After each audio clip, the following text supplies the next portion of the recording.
पहिलो हाँसो पहिलो बोल सब याद छ हिजोका बाछा आजको शून्यता साथ छ जीवनको रंग नै हरायो अचानक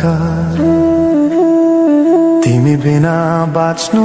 पर्यो कति कठिन हावाको लहरमा सुन्छु तिम्रो आवाज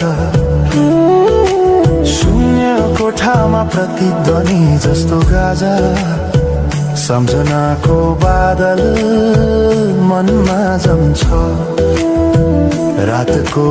निद्रा फेरि कहाँ